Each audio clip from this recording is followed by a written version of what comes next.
Hello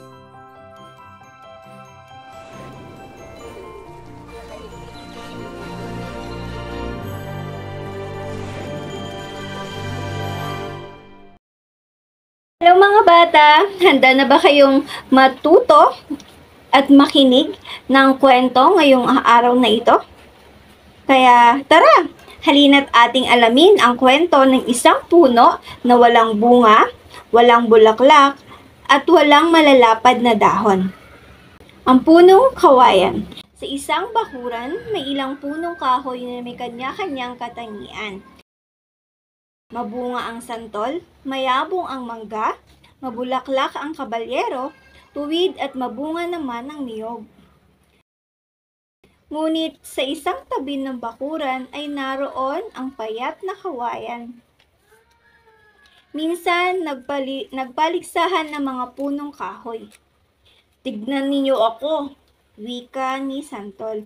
"Hitik sa bunga, kaya mahal ako ng mga bata. Daig kita," wika naman ni mangga.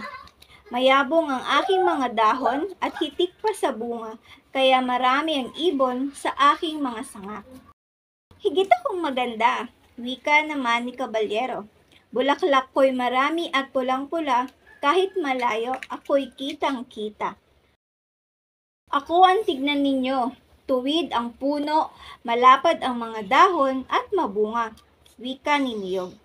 "Teka, tingnan ninyo si kawayan, payat na at wala pang bulaklak at bunga. Tingnan ninyo, wala siyang kakibo-kibo, lalo na siyang nagmumukhang kaawa-awa."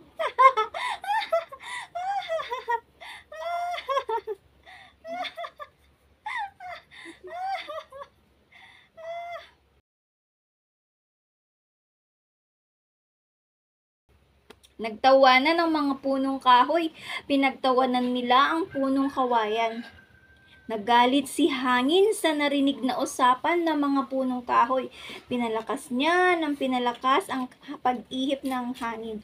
Shhh! Shhh! Shhh!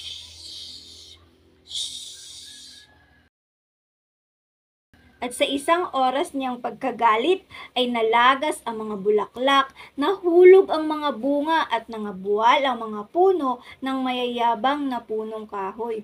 Shhh! Tanging ang mababang loob na si kawayan ang sumunod-sunod sa ihip ng malakas na hangin ang nakatayo sa bakuran. Kaya mga bata, huwag nating hayaan na maging mayabang tayo. Huwag tayong maging mapagmataas at huwag nating ikumpara ang sarili natin sa iba upang magmukha tayong magaling at magmukhang kawawa ang iba. Piliin natin na maging mabuting tao at mapakumbaba. Ang kwentong bayan na ito mga bata ay nagpapakita sa atin ng wastong pag-uugali ng punong kawayan. Sa kabila ng panghuhusga na kanyang naranasan sa paligid ay hindi siya nagpatinag. Sumasalamin din ito sa pag-uugali at kultura nating mga tao sa pagharap sa suliranin. Kaya nawa meron kayong natutunan sa ating maikling kwento. Salamat!